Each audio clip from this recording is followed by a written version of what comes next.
Yo guys, today we're trying something new because today I'm gonna give you my spoiler-filled thoughts on the Thunderbolts.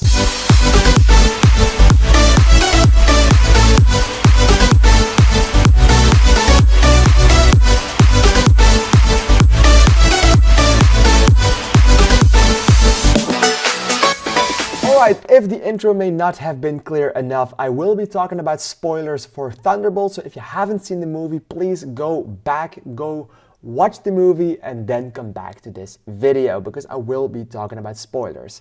That wasn't clear enough? Welcome, we're gonna get spoiled. Alright, so Thunderbolts. It is an incredible movie. I love what they did with it, and especially everything surrounding Yelena and Sentry and every other character apart from Taskmaster, but that's obvious of course.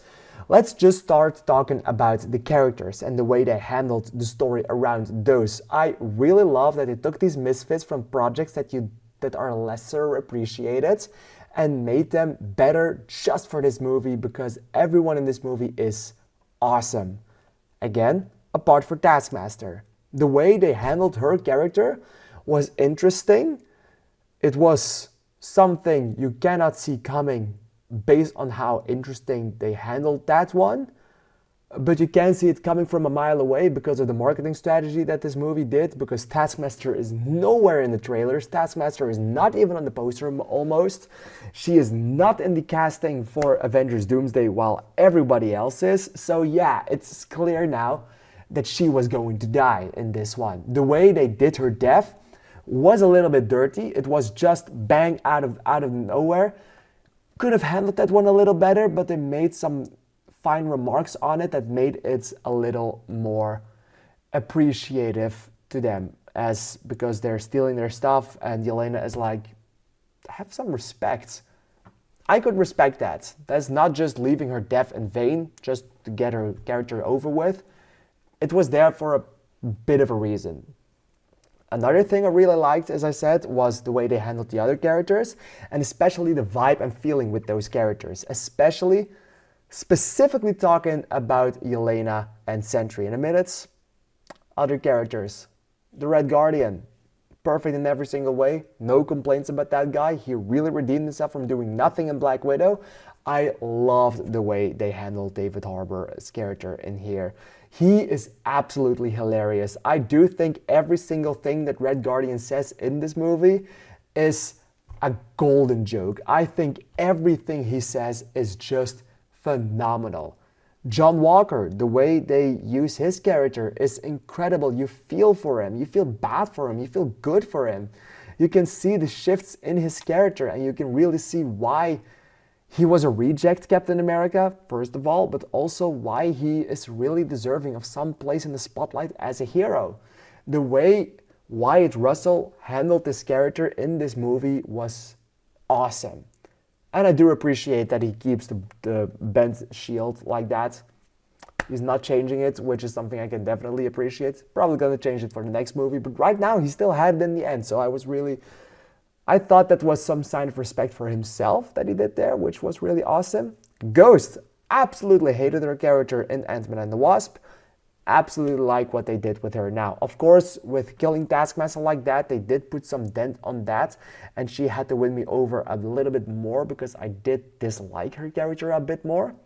But the way that they handled the rest of the story, that was better. Bucky was an interesting choice. I do think he is the most interesting choice of the bunch. I do get why he's there.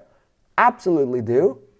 But he did not feel as in place as the rest of these characters are. He just felt like something that was added in between to get him and get a beautiful, young, beautiful face in there, which is something I can feel throughout the film, and also especially the post-credit scene where they talk about Sam Wilson and talking about the new Avengers thing that they set up at the end of this movie, and that was really weird because Sam Wilson suing the new Avengers over the name, I just don't see that happening. Them having a fallout, like Sam and Bucky having a fallout over that name and over that team, I can see it coming a little bit more, but that also doesn't really feel right with me. The rest that they did with it, awesome. Especially that tease to the Fantastic Four. Mwah, loved it. But yeah, and then talking about Yelena Belova and Sentry, Bob, Robert Reynolds. Incredible. As I said in my spoiler-free review, I did not expect them to go as dark with the themes as they did, because depression really is something that you can feel through the entire film.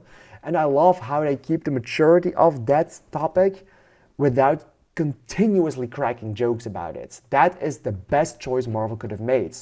You can really feel the depression. They talk about it a lot.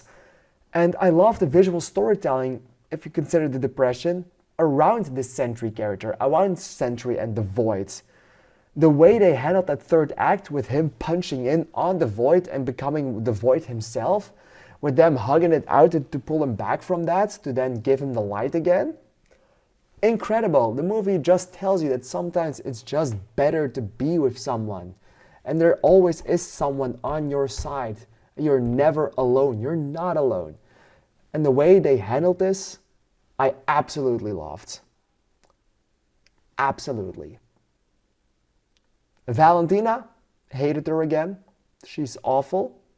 She's like, she is becoming the, what's her name from Suicide Squad? Waller. She's becoming Amanda Waller, and I hate Amanda Waller. I, for some time, couldn't stand Viola Davis just because of her performance as Waller. It's that good that you really do hate her. She is an Umbridge kind of bitch, if you think about it. And Valentina is getting on that level. I mean, the way what they did with her in the end of the movie, like, here's the new Avengers, and then you later go into her like, we own you now. I was clapping. I was like, yeah, go tell her that. So yeah, what did you think of the spoiler-filled things in this movie? Let me know. I am really excited to hear your opinion on it. I think they handled the maturity and the depression, and having the depression be the main villain of the movie, apart from the Void, of course. But the Void merely is just another way to look at depression. Absolutely dug it. Absolutely love it. And I'm genuinely surprised that they actually went there. So yeah, I am pretty damn excited. How did you think of it?